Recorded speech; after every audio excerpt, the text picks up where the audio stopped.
Hey, hello everybody. Dennis here from Canoehound Adventures. Hope everybody's had a fantastic summer, and hopefully you guys made the best of all the things that happened this summer with us. Welcome to a fresh new season of Canoehound's Outdoor Adventure Show. A lot of you have been waiting for this and contacting me and asking me when things are going to get going. Well, today is the day, September the 29th, 2020, episode 1 of season 2. So thanks very much, everybody that's in the chat already for popping in. And let's have a fun night tonight. Let's have a fun night. Let's find out what a bunch of people did here over the summertime to keep themselves entertained when, we had to make lemonade out of lemons, right? So let's see here. My name is Dennis, also known as Canoehound, and I'll be your host for this entire season, I hope. And Canoehound's Outdoor Adventure Show is geared towards bringing you closer to the great outdoors by bringing you hot topics, information, and outdoor personalities, the people that you like to watch here on YouTube and other platforms as well. If you haven't already done so, and if you're new to the stream, I ask, please hit that subscribe button. Hit the bell notification as well. That way there, each week, every Tuesday night at 7 p.m., you'll be alerted as to when the show's coming up, and you'll know exactly what's going on with the show. No better way than being subscribed. And while you're at it, you can also check us out on Facebook at Canoehound's Outdoor Adventure Show. On there, I post a lot to keep you up to date with what's going on with the show. Before we get into tonight's topic and guests, I'd like to personally thank a lot of you for your encouragement over the summer to do this second show. I had a lot of people reaching out to me by email, on Facebook, Instagram, different social media platforms. I even met up with a bunch of you over the summer. And your support on my channel means a lot. And it makes me want to do what I'm doing here for you for as long as I can, just to keep everybody good and ticking along and keeping this community entertained. I guess I could say that I'm trying to entertain you. Right? If I can't entertain you, then our guests certainly will. Once again, if you have any hot topics, though, for the show, because I am a one-man show, drop me an email at canoehound@gmail.com. You'll hear that email throughout this show quite a bit. So canoehound@gmail.com. Let me know who you would like to see on the show. Let me know what topics you would like me to cover on here, points of interest, things of that sort. It really helps me bring you and deliver you a better product as far as Canoehound's Outdoor Adventure Show is concerned. Being a one-man show, sometimes it keeps me quite busy. So we're working on it. We're working on it. Over the off season, I just want to say that, like I say, I was blessed by the support of many viewers on my channel. So I thought I'd share with you quickly how you can actually support the channel. There's different ways, and this isn't a plea for cash by all means. It's just that doing some of this stuff does require money. StreamYard software costs money. The cameras, the production, things like that. All the swag that I give away on the show costs money to produce or purchase and ship out, things like that. There's a few different ways you could support the channel, one of which is just down below. You'll see a join button. If you click on that join button, that's a Canoehound Adventure membership button. Got a few different membership levels that you could come in at. Basically what that does is it gets you member-only access to certain things, one of which is like emojis down here below on that side. I always get my sides mixed up here. But that there and a bunch of other perks that you could read about. I'm not going to get too deep into it. Anybody that does sign up as a new member tonight, and even my past members, I see quite a few of you in the chat tonight, the ones that have supported me over the summer. Drop me your email or your mailing address at canoehound@gmail.com, and I will send you, for becoming a member or for being a member already, a Canoehound Adventures and Canoehound's Outdoor Adventure Show decal pack. These go great on your water bottles, even on your granny's forehead. Some of you know what I'm talking about there. Other ways you can support the channel: super chats, purchasing Canoehound Adventures swag. We have a new Canoehound Outdoor Adventure Show t-shirts are now on Teesprings, as well as our regular Canoehound Adventure shirts. They're available on there as well. And probably one of the main ways you can support the channel, and this doesn't cost you a dime, is hit that subscribe button, watch videos, hit that like, and leave me a comment. That means a lot to me. That there's some of the greatest support, because it makes it all worth my while to do all the hard work to produce videos and put them out there for you guys. Yeah, that's a mouthful. And you know what? I just want to do a really quick shout out. I got a cool email yesterday that something that really put a smile on my face. I got an email, and I hope they don't mind me putting this up. I'm not even sure if they're in the live stream yet, but they said they would be here tonight. Got an email from Sherry, John, and their grandson. They went on a canoe trip, and I'm showing you this picture, one, because it's really cool. They got some really cool gear on. But the other thing is the email that they sent me, or the information that they sent me in the email. I'm going to read it to you if you don't mind. It says, we took our grandson on his first canoe camping trip. He paddled one of our old kayaks. We want to give him the experience of paddling his own boat with his gear in it. It was paddle into campsite, and they stayed 3 days and 2 nights. He's hooked. We took this picture on our trip and wanted to share. I'm showing you that not only because of the shirts, like I say, they look good. They look good. But the 2 words that they had in their email, which made me feel so good, and that was, he's hooked. We have a new paddler in our community. I'm sorry, I don't have his name. They didn't say his name in the email, so I'm just calling him grandson. Hopefully we'll get to know his name, and hopefully I'll get to meet him one day. But the fact that he's hooked now, so you know what? That's just testimony to all of you that, you know what? Introduce somebody to the great outdoors. It doesn't only have to be paddling or kayaking. It could be hiking. It could be snowshoeing. It could be winter camping, anything outdoors. Let's get these kids out from behind a computer, except for when they're watching CANOEHOUND'S Outdoor Adventure Show, of course, and make that their one watch a week. That would be something great. So anyways, John, Cherry, and your grandson, thanks very much for the support. Much appreciated, and I'm glad you got your grandson out there. That's awesome. And one more thing before we get on to the meat and potato of the shows, just want to announce our guest next week. This one here was supposed to happen at the end of last season. We were in talks. It was going to happen. It was really late into the season. And because of, well, I'll explain this in a second. I'm just going to put it up here on screen. Next week, we have Kielyn Marone from Lure of the North. And she was a contestant on season 7 of Alone, and she did good. Like she went deep, and Kielyn knows her stuff, and I was really impressed. I was glued to the TV watching her each week, and that's why we didn't actually bring her on last year,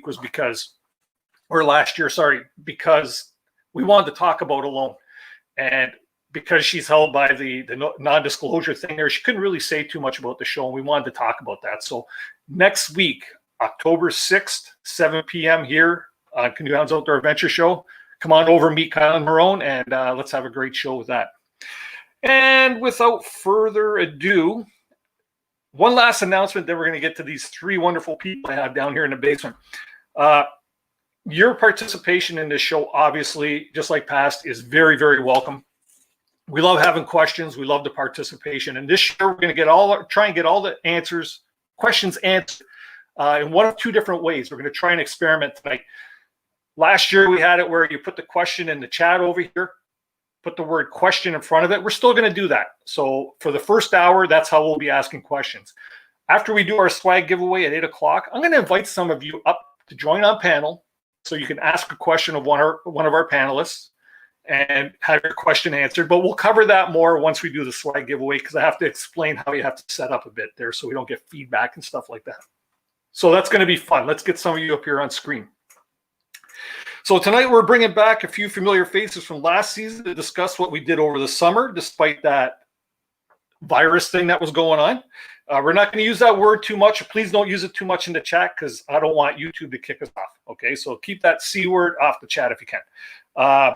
Many of us needed to change existing plans for our summer plans, as I'm sure all of you did as well. But still, many trips and adventures were had, and some big accomplishments were made. And you'll get to hear one of them stories, or a couple of them stories tonight.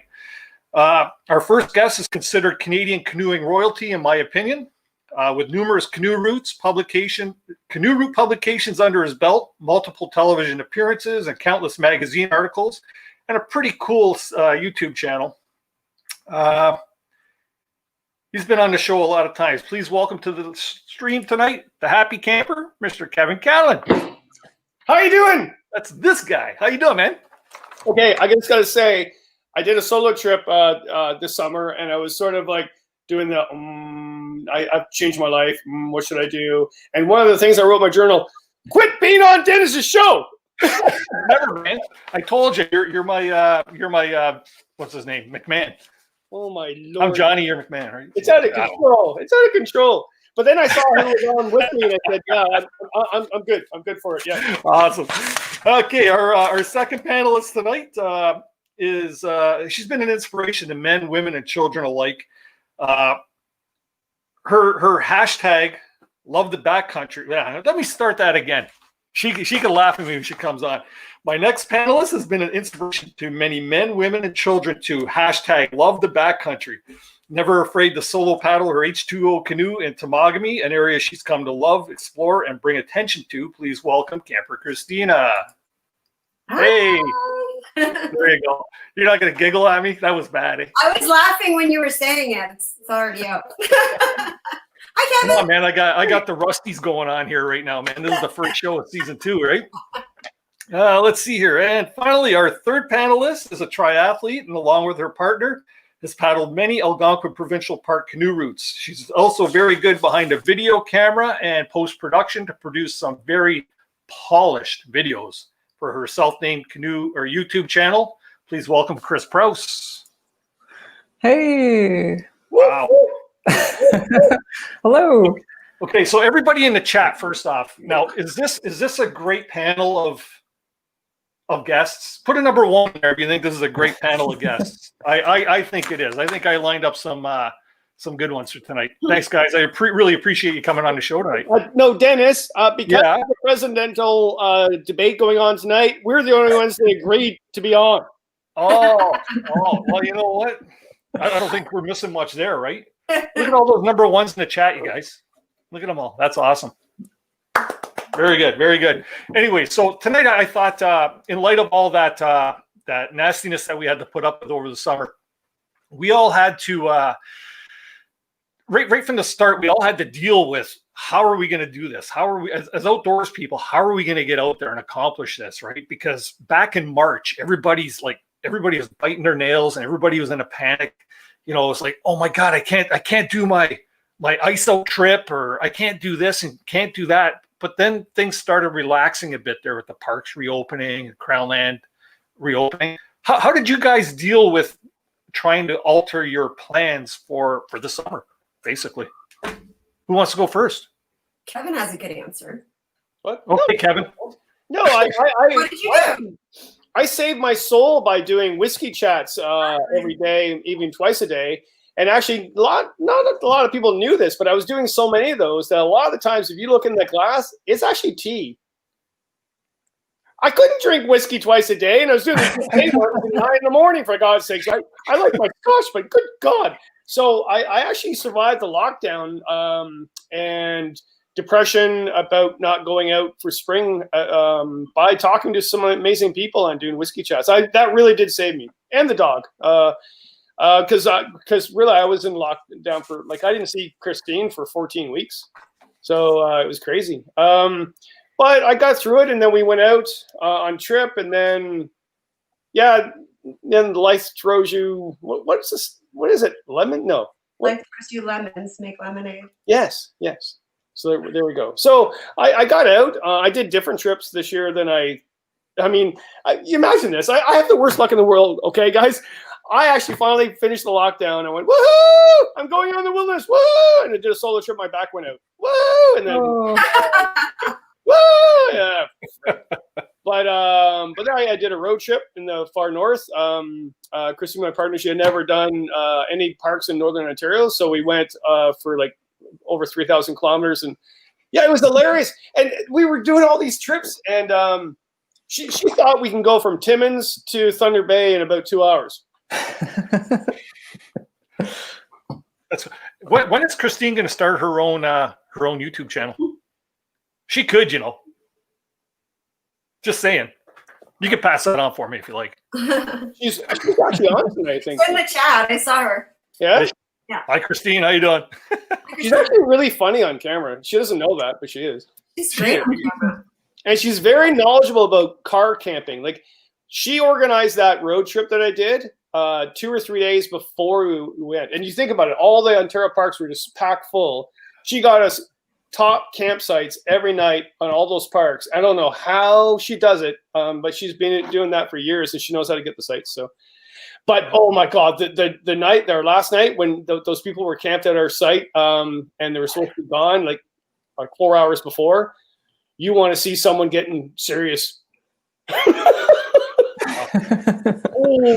I kind of gathered that one with the campsite. Yeah, and that was wrong what those people did. I learned a lot about Been a lot of rude campers this season for sure. Oh, there were so many campers, and which is good and bad. I mean, I was in the media a lot. Actually, I was on so many radio and television shows when the whole thing happened about people getting outdoors, and then all of a sudden the masses of people going outdoors and how we dealt with it. And I'm that person that will, CBC will say, hey, let's talk about it. So I had to be very political about it, saying, hey, it's great having all these people out. But at the same time, there was some real, oh my God, I've never seen so much human fecal matter. You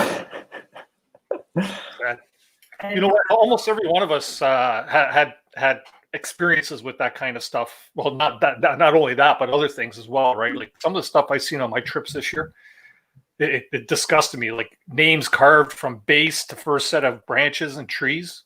At one campsite that we camped on in one of my last videos there, if you look really close, you could see it, but we're talking like letters this big, like Joey or I love Samantha or, stuff like that, right? It's like, let's not get into that. We'll talk about that on another show. But yeah, it was pretty disgusting. It's an important issue, though. But I mean, the good side of it, to be quite honest, it's historic. After every single World War and also the Great Depressions and things like that, there has been an increase in people going out the outdoors. This is not a new thing, right? And masses of people, and all the government's always done sort of, oh, you shouldn't do this, you should do this videos or promotion things after the fact. And when it's all said and done, we got more and more people going the outdoors and loving it more. So even though I saw so much poop and sand, like who poops on a beach? Like, I don't get that. But the amount of people that went out for the first time and actually will still keep going out, as long as they don't poop on my beach, I'm good. Yeah. So I talk too much. Christina, how did you fare out with all this stuff? I was doing good. I mean, I'm in Muskoka, so I've got a lot of nature. I've got a lake right behind my house, so I did a lot of live videos and stuff like that. And I've got so much footage banked. I go on so many trips all year that like I could publish 2 videos a week all year long, and I'd still have stuff left. So I think I still have 10 Camper Christina Cooks videos that are in YouTube that are just waiting to come out. So I just did a lot of those, and that was about it. It didn't last very long. I didn't find it lasted very long anyways, but it was July 1st, we were back out. I was back out. They said parks open July 1st. July 1st, I was gone. It was a Monday too. So I went to Algonquin because I would never go there normally in the summer because it's not the 60, right? I did rag smoke, so. And yourself, Chris, did you find you had to make did you have anything planned that really got altered by this whole pandemic thing?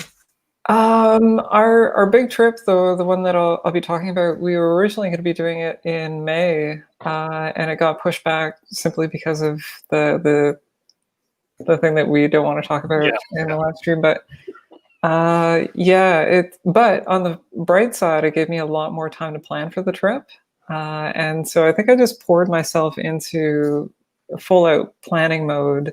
And just kind of got lost in it and had a lot of fun, like researching and just getting immersed in all the stuff surrounding the trip. So it just it gave me something to look forward to. And I think that's so important to have a goal or something to work towards, to sort of take your head out of what's going on in the world. So, yeah. Will Julia be joining us tonight? She might later on. She's kindly agreed to put Cedar down for the night tonight. So she's upstairs putting the little guy to bed right now, but she might pop in later on. So thanks, Julia, if you could hear me. That's awesome. So let's get into some of the, we've all had a few big accomplishments this year. Chris, we're going to talk about yours in a minute there. Christina, let's start with you. You've recently, you have that love for that place up there over your left shoulder, and you just did a really cool trip. Yeah. I just finished the beginning of September, Labor Day, it was Labor Day, and then some days added. I did a 7-day trip with a shuttle drop off, which I've never done before, which freaked me out so bad. I got dropped out at Gamble and went all the way through all the waterfall area, through the South Lady Evelyn River, down into Diamond, up through Lady Evelyn Lake, all the way up to Sharp Rock. So it was pretty cool. Very hard, but it was really cool. It was like a tour of waterfalls, eh? It was a tour of waterfalls. There were so many waterfalls there. Even not in the waterfalls area, there were waterfalls. So it was pretty nice. I don't have a problem with waterfalls. You know, I hear voices when I'm by them. But I didn't sleep a lot, but that's okay. It's a good trip. Did you camp close to the waterfalls all the time? Was that? Let me see. Yes. Yes, 5 out of 7 nights. I was on waterfalls. Yeah. Well, you must have a pee a lot. I find if you camp beside waterfalls or rapids, you got to pee for the whole night. I did that too. Kevin, that's an old guy issue, I think. Is it? No, it's not a guy issue. Is it? No. And Christina, were there portages around these waterfalls? Yes.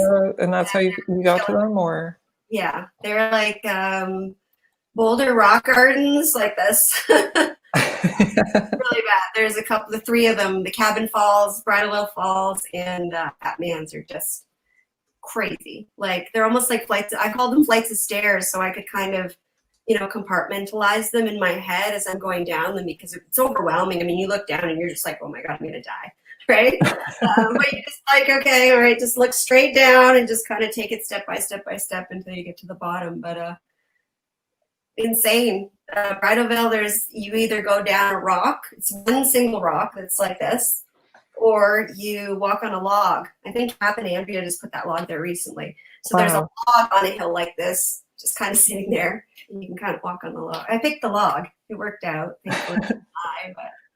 And if there's only like one that you can see, like what is the one to see? One waterfall? Well, yeah, if you can only choose one, like what's kind of like the prime? The best waterfall on the whole trip is the hardest portage on the whole trip, which was Bridalveil. Bridalveil. Yeah. Unbelievable. Like, especially at the top, looking at it from the bottom, you just see the 2 falls, but at the top, you can see them all swirling through, and it's unbelievable. It's really, really beautiful. Really beautiful. It's worth the struggle, that's for sure. But yeah, take your time, right? Like there's an ankle breaker every trip. Sorry, wrong one. This gentleman here, Gary from Camper 69, he's an aficionado of waterfalls. He loves photographing waterfalls. So how can you pick only one? The whole series already. I sent it to him early, and he gave me a good double thumbs awesome. On it. So yeah. That's great. Do you run into Hap and Andrea up there? I went to Hap and Andrea's to see them. I messaged them ahead of time because I know they have guests there to kind of say, is it okay if I come? And they said, yeah, no problem. So it was a really long, hard day. I'd been traveling for 9 hours, and I was exhausted. The campsite at Cabin Falls is actually on the other side of the waterway, and the cabin and Hap and Andrea's Eco Lodge is on the other side. So I first went to the campsite side. I thought, well, I'll go set up or whatever. There's a big, huge hill. I walk up the hill. I'm like dying. I'm moving like just because at this point I'm done, right? And I get up to this campsite, and it's just kind of like, just like this tiny little area in the middle of the woods. You can't even see the water. So I'm like, okay, I'm going to leave my bag here and go see if Hap and Andrea are around. So I went over there, and Hap was like, oh, you can stay. We have a little island. And I stayed on this little island on his property, and he's like, well, we're going to have a campfire later. Come by the campfire and chat with us and meet everyone. And it was really cool. We sat and shared stories and stuff, and it was awesome. I just read the book last year, so it was just really cool to see it and be there. And it was really surreal. I actually started crying when I pulled up. And you can see the cabin, but you have to get really close. They've got it kind of like camouflaged into the rocks and stuff, so it's not really obvious until you get up. And then I got up to the front, and I'm waving. I have no idea if anyone's there, and I'm like, I'm here. I'm here. I'm here. I made it. Oh, oh boy. And then I went up and a really funny story. Dave Wilfong dropped me off. I'll try to make it quick. I'm not good with quick stories, but Dave Wilfong was my shuttle driver, friend of mine. He lives on Devil's Island, and he dropped me off. And I had stayed at Smoothwater Lodge the night before, so I could get an early start on the day. If you never stay, there's a great jump off in Toboggan, like $12 for a tent pad site. Can't beat that, right? So I always bring extra tent, extra sleeping bag, because I have lots of them, right? And that way I have my bag all packed in the morning. I can just go. I don't have to get up in the morning, pack my bag and stuff. So I did that, and it was wet. What are you drinking? Oh, someone asked you. So my tent was wet, so I just left it in the car. And I'm sure I mentioned it to Dave, but I don't know. Maybe he wasn't, whatever. He goes to park my car at Sandy Inlet, and he looks in the back of the car, and he's like, oh my God, her tent and her sleeping bag are here. She forgot her tent and her sleeping bag, right? So he's freaking out. So he goes back, he takes my car keys. He doesn't he parks it somewhere else, and he takes the keys and he takes the boat back to his island, and he emails Happy and Andrea. And he's like, oh, Christina forgot her tent and her sleeping bag. I don't know what to do. And he tried to arrange a float plane to come and bring it to me and all this stuff. And then the next day, Sue Sparrow, you guys know Sue from Sue's Outdoor Crew, she messaged him because I had hid some money for him because I knew he wasn't going to take it. And she sent him a message to tell him. And he goes, oh, do you think Christina would have an extra tent? And she's like, oh, yeah, she does it all the time. He's like, oh, my God, okay. So I pull up at Cabin Falls, and I'm like, hi, blah, blah, blah. He's like, oh, hi. Dave Wilfong says you don't have a tent and a sleeping bag. And I'm just like, right, like this. I'm just like, seriously? Who goes on a trip like that with a tent and a sleeping bag? But he was so worried about me. I felt so bad, but I didn't. Yep. I mentioned canoe royalty over here. He's my other canoeing royalty guy, so that's cool. Obviously. Yes. Oh, yeah, I can Obviously. See why. Yeah. Well, so Chris, I'm saving you for last, and not for any particular reason, but because no, I don't mean that derogatory way, but because your accomplishment there, that's gonna take a little time too. Okay, but Kevin, I want to hear about your road trip. You mentioned that Christine is really good at planning these things. A very ambitious road trip it was.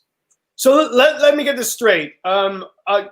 Chris goes last because she has more to offer than I do. Yes, she does. No, she doesn't. She does that. Yeah, she does. I'm just joking. Sorry, the road trip. We did the road trip. It was really good. It was really good because I didn't get paid by anybody to do that trip. I was trying to get an article from tourism, but tourism was falling apart. So, but what was really good is I got to review the parks and say what I wanted. And there were some good parks and bad parks. And what I was really surprised at the really bad park, it was actually Sleeping Giant. Scenery-wise, it'd be fantastic, whatever. I would love it, but it was a party park. Right now, I would never go back to that park. They got to fix that problem. There were wild parties, drinking off the site on the beach, no wardens whatsoever. It could have been the night I was there, but no thanks.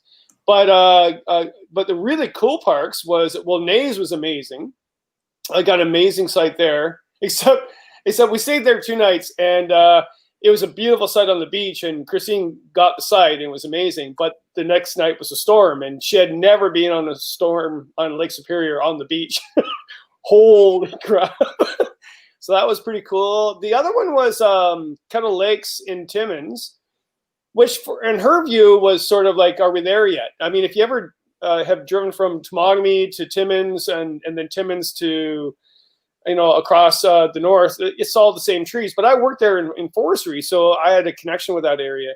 And she's like, Kevin, the trees look all the same. I went, yeah, you kind of have to get used to it and the ecology of it and all the other things, right? So basically what happened there was we stayed 2 nights at Kettle Lakes because it was so nice. And then Brad Jennings, he visited us because he works up there. He actually literally lived up the road from where we're camping.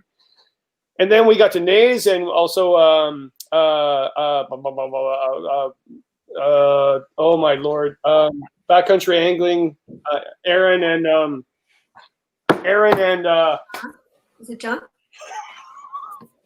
Sorry, it's been a long day. I've Jonathan? been out the woods for the Jonathan? crazy student stuff. It's John, isn't it? Jonathan. Oh God, it's still sorry. I know Jonathan really well. So they visit us at Nays, and they were just about to go on their 16-day trip in Quetico, and they're really excited.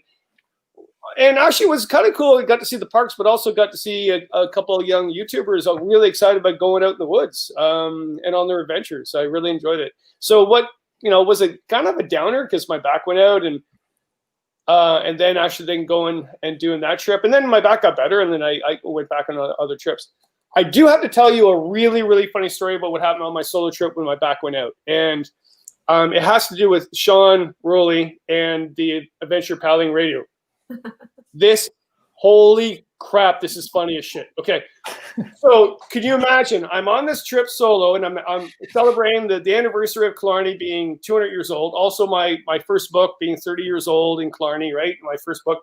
And I was all excited, and then my back wasn't doing really well because I'm old, whatever, blah, blah. I've actually had back problems since my 30s, whatever. But I shouldn't have gone, but I'm going. And then it gets worse. I was like, Kevin, you're an idiot. You're on a solo trip. And it's not wilderness, it's Killarney, whatever. But I get to the second night, I get to Killarney Lake. And I'm thinking, okay, I can't go any further, so I got to go to camp, and I drug myself up. So I was smart, and I had all the medication if my back went out. So my doctor, I hope you guys have a really good doctor like mine. He basically gives me meds to drug myself up when I'm out there, right? All legal, but All legal. all legal stuff. But basically, I said, okay, I have to make camp and then drug myself up and hopefully get out in the morning. And so right then, I see this canoe going by me. And I see a man and wife in it, and I notice that they're solo, so the day tripping, so they don't have any packs, whatever. And I said, they're just coming into Callan Lake for the day. And I recognize that man's voice anywhere, Sean from Palo Radio, right? And he's just, crap, that's Sean.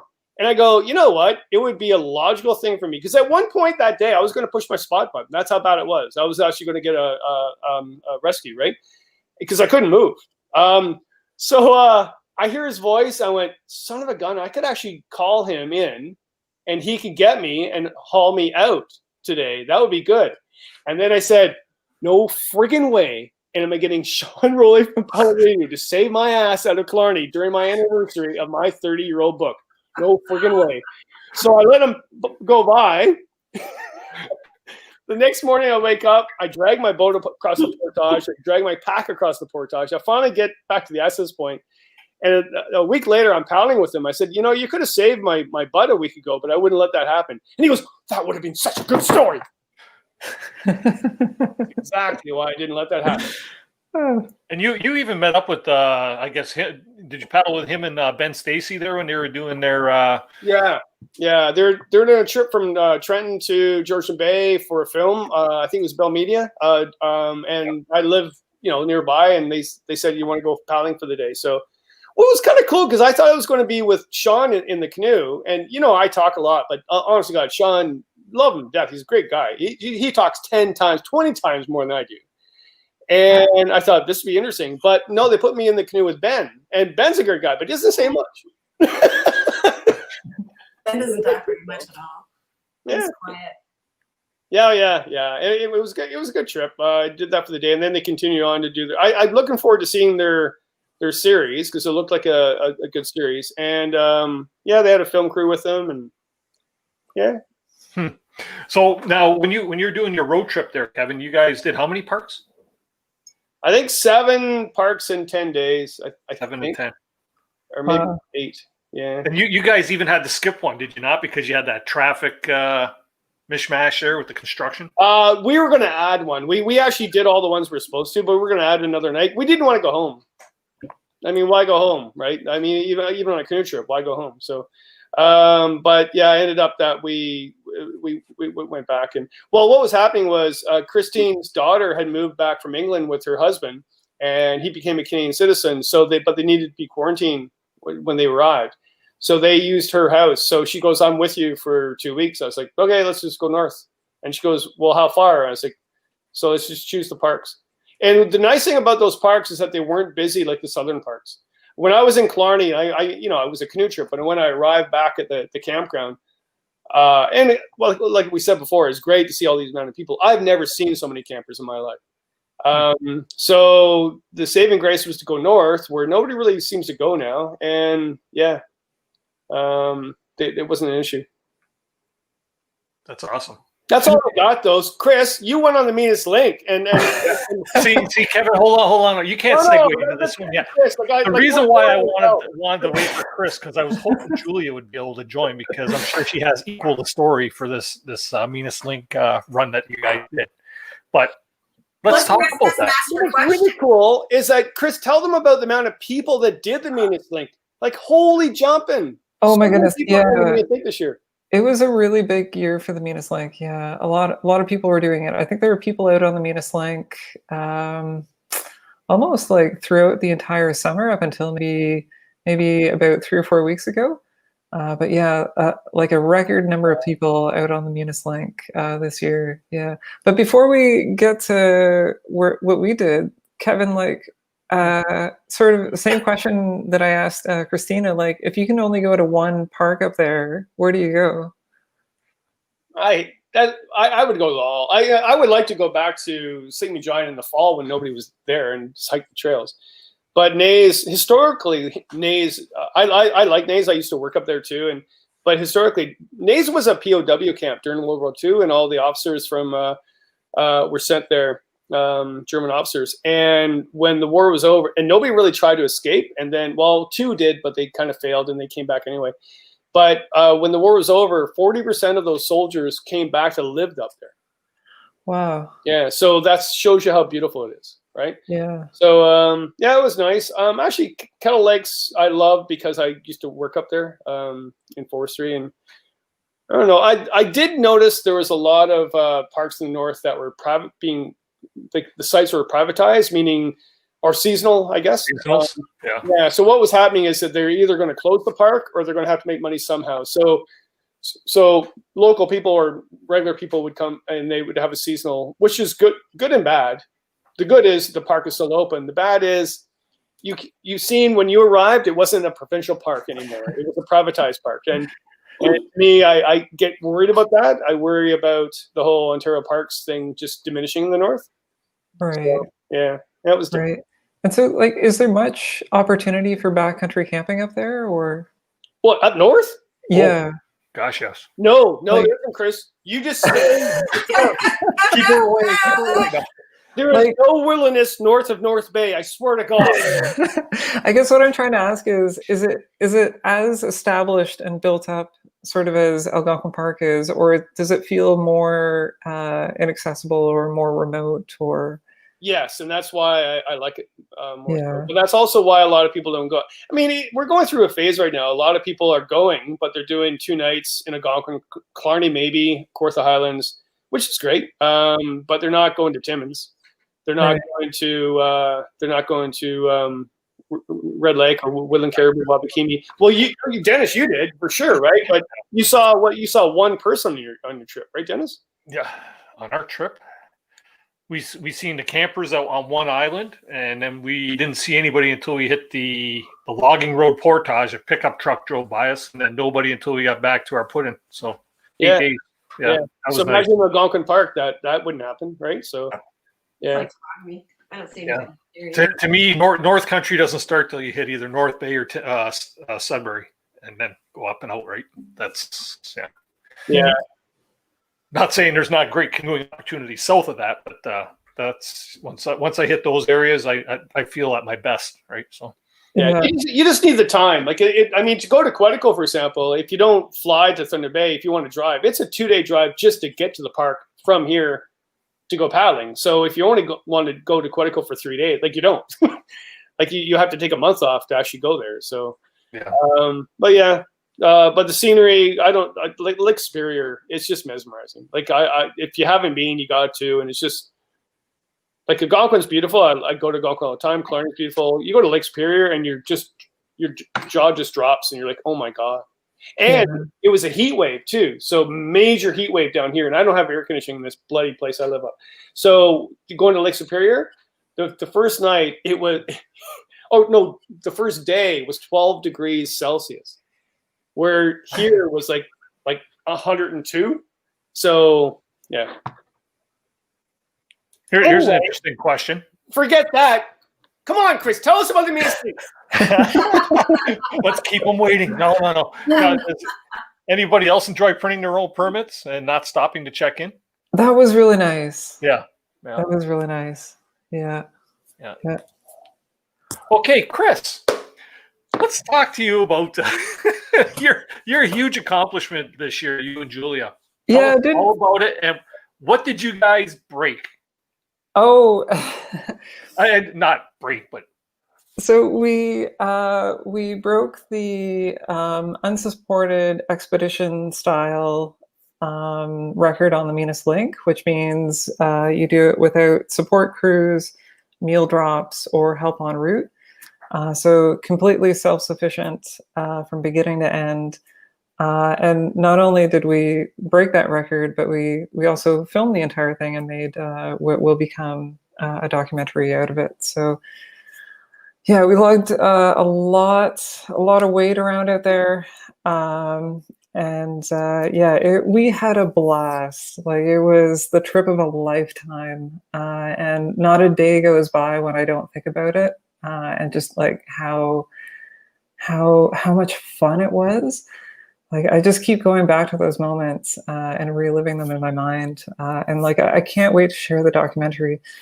And like, just some deeply profound special moments happened along the way. Like we were paddling down Opiongo in the middle of the night. And this is something that Kevin mentioned he did once. And it was like one of his best paddling experiences. I think, Kevin, you mentioned that you paddled Opiongo at night, I think, and you absolutely loved it.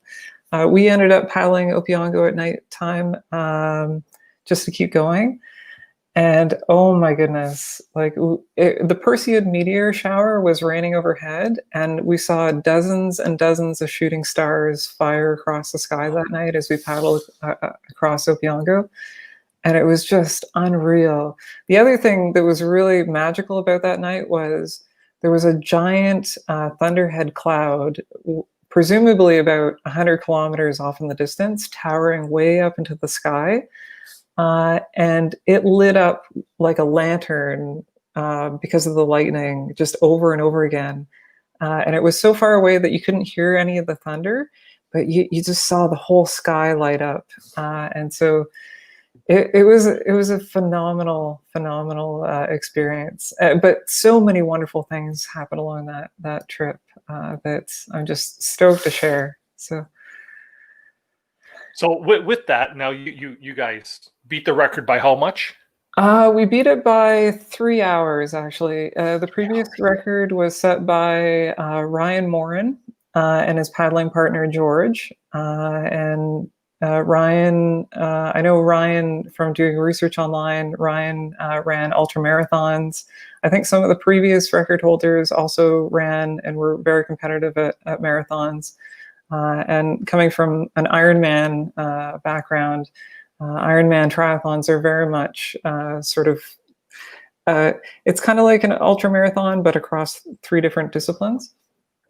And so, yeah, we did just a crap ton of training, a crap ton of preparation, and going into it, we had a pretty good gauge on what we could do every day and what our nutrition plan was going to be like and what the calorie expenditures were going to be like. And so we had a pretty good, we going into it, we felt comfortable. That sounds, I don't want to going into it, we felt pretty comfortable with being able to get the record. What we didn't know was, can we get the record and also film a really good documentary at the same time?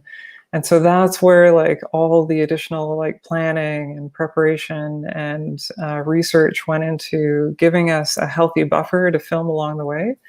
And I have to thank all the previous Minas Linkers out there who shared all their trip reports. Like, I think I watched Kevin Callan's Minas Link series probably about like 7 or 8 times. I watched Northern Scavengers series like 7 or 8 times. I read every trip report out there multiple times. and committed everybody's milestones and progress and locations and details to memory, so that while we were out there, I could sort of gauge where we were every day and what our progress was. And so it gave me a benchmark to work with, so that I could say, today we can film this much. And then, you know, the following day, maybe we had to step it up a little bit and quicken our pace. But yeah, the challenging thing was trying to make a documentary and set the record at the same time. That was the challenge. And that was gonna be my next question. Like, okay, so how sick are you and Julia of hearing the words "GoPro, start recording"? Yeah. Oh my goodness. Yeah. And you mentioned that in the comments on Instagram afterwards. And yes, we did. We had two GoPro Hero 8s with us that were both set up on voice command, which was helpful and not helpful at the same time, in the sense that sometimes you just want one camera to turn on, but you'd say the voice command and you get both turning on and then both recording at the same time. Or sometimes one would turn on and then you'd tell one to turn off, and the turn off command would actually turn on the other GoPro when you didn't want it to record.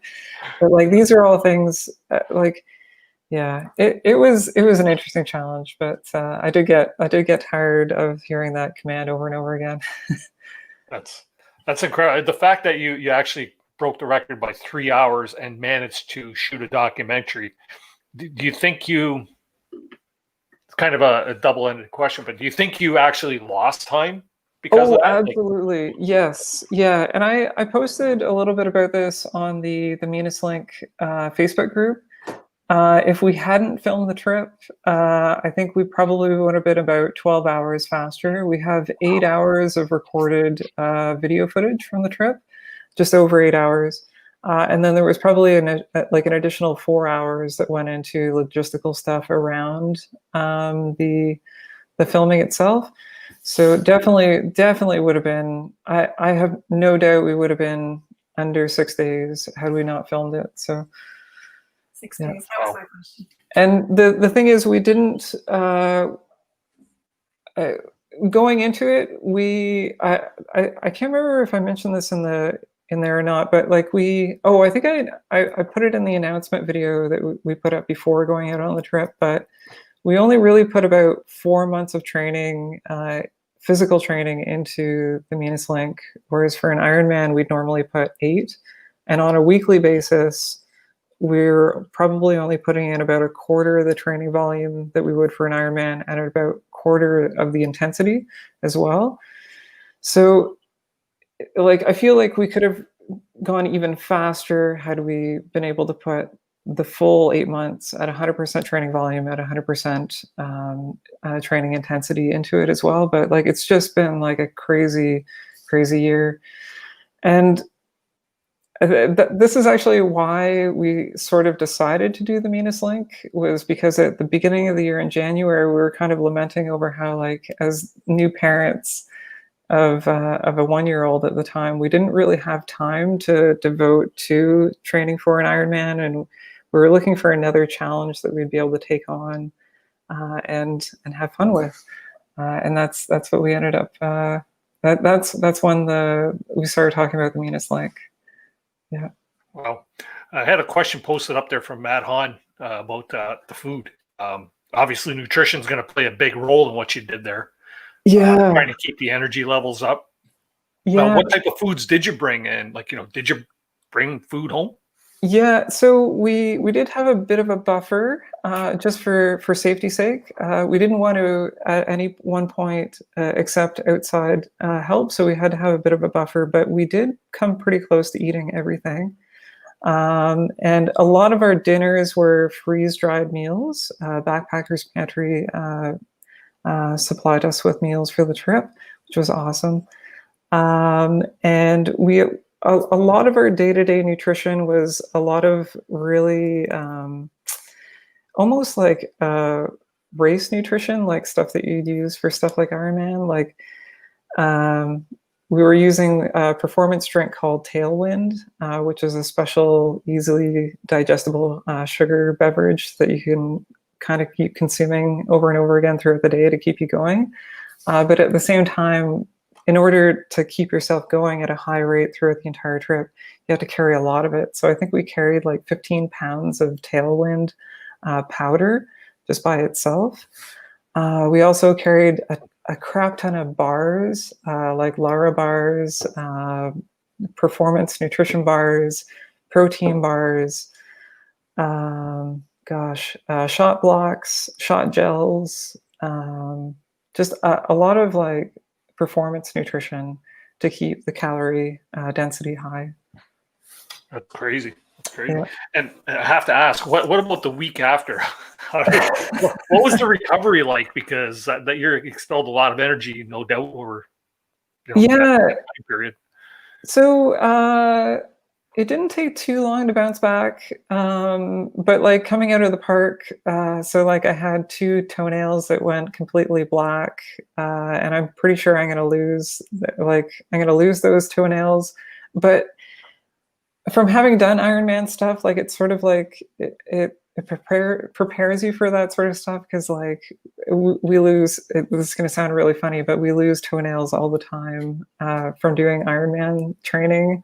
And when you go out and do an Ironman, like the actual triathlon, at the end of the day, you often get like a bruised toenail that you for sure know you're gonna lose, or sorry, you see one that you're gonna lose.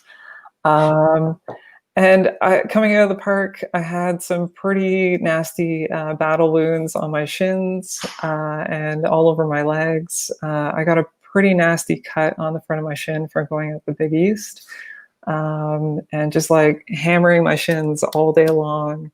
We almost made it up the entire Big East in one day, but and then the day after, I was like, oh, Julie, I have this weird rash on my leg that looks like a bullseye. And Julia says, you've been bitten by a tick. And so I had to go on a month or 3 weeks, I think, of doxycycline, an antibiotic, to clear up the potential for Lyme disease. I'm doing great now, but yeah, I got bitten by a tick somewhere I think on the second last day of the trip.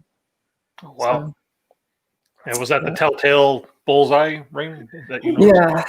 Yeah, it was pretty definitive. Julie took one look at it and she was like, you need to call your doctor right now. And that's what we did. Called my doctor, and I was on doxycycline the next day. So, wow. Yeah, they're finally making progression with that. Their treatments for Lyme disease, I guess they're finally starting to recognize it, right? So yeah. Wow. But sorry, go ahead. Oh no, go ahead, continue. The trip was an absolute blast. Like, we just had so much fun. It felt like the adventure of a lifetime, and just so thankful. It would not have been possible without the help of grandparents or a number of friends who helped along the way. Like, it's so difficult to go out and train for the day, like to go out and put in like a 40-kilometer paddle, like a training paddle, if you have nobody to look after your child. And right. We can't drag Cedar along for a 40-kilometer 8-hour paddle because he's just not going to tolerate it. So we're just so thankful that we had people who could look after Cedar while we went out and trained. So yeah, very, very thankful. Very thankful.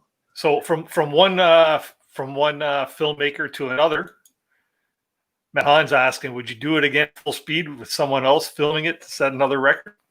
Oh, that's a really good question. I think, wow, I think if we went out there with another filmmaker, that filmmaker themselves would have to train a lot. We've not have to slow you down, right?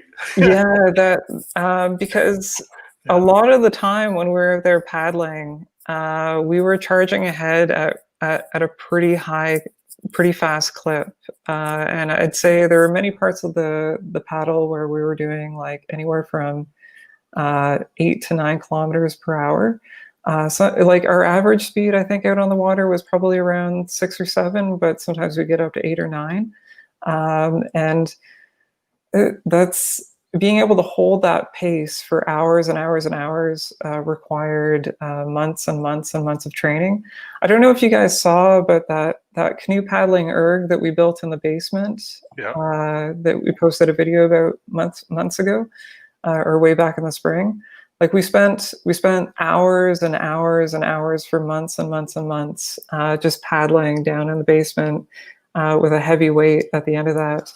So if a filmmaker came along, like they'd have to train pretty intensely as well to be able to keep up.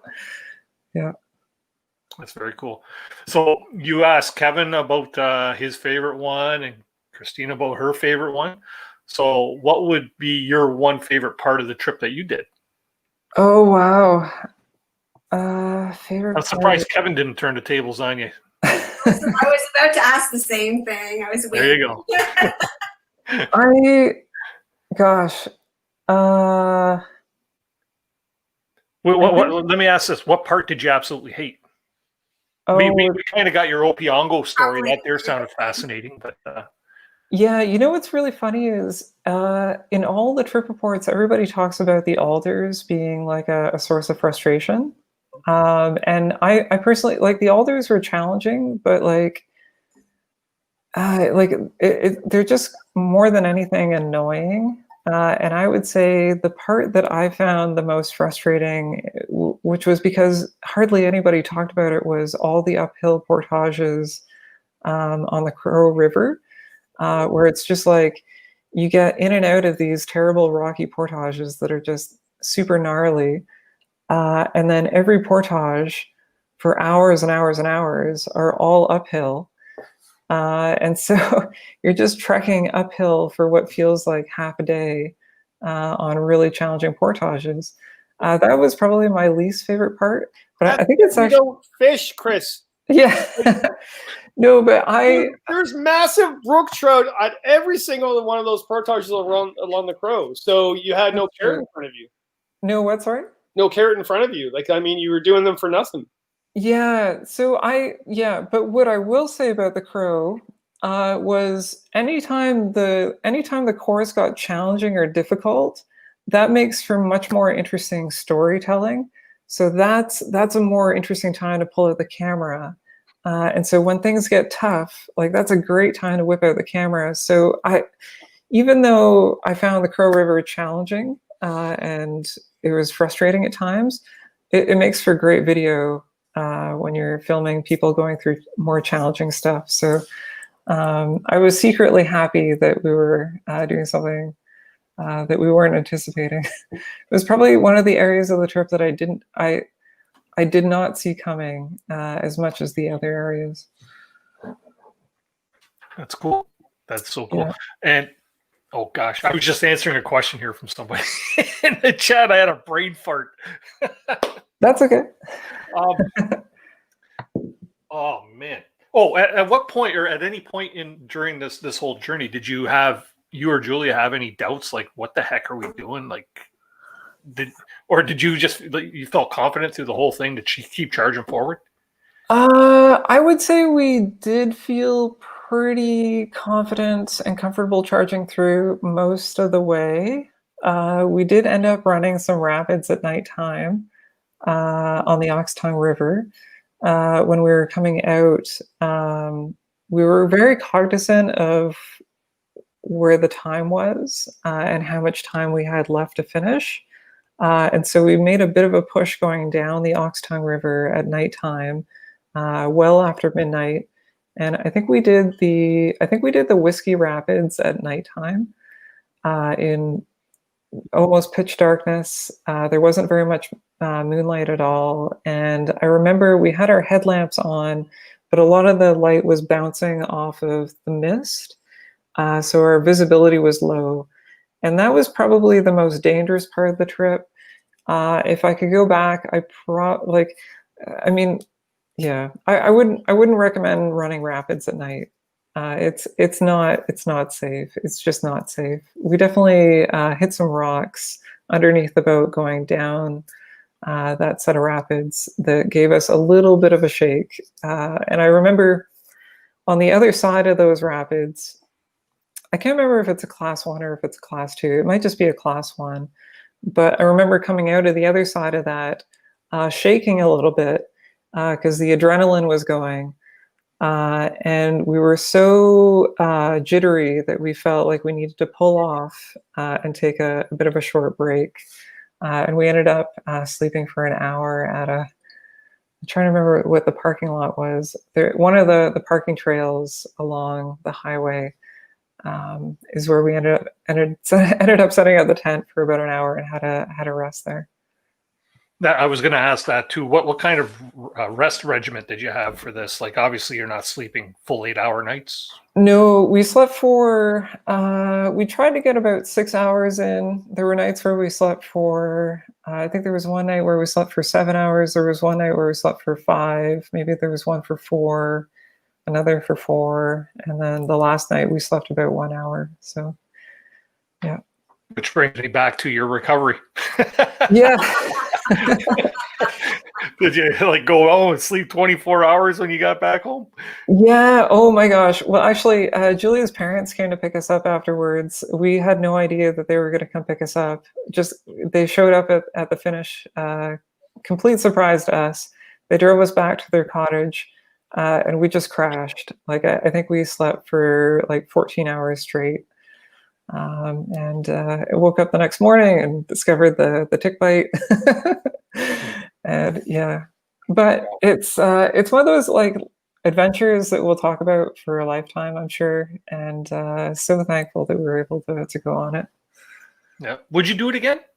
Yeah, I would consider doing it again, knowing what we know now. I can see a pretty clear path to doing it faster. I could see potentially doing it without filming. I can see so many different ways to do it quicker. And yeah, I would love to do it again, knowing what we know now. Yeah.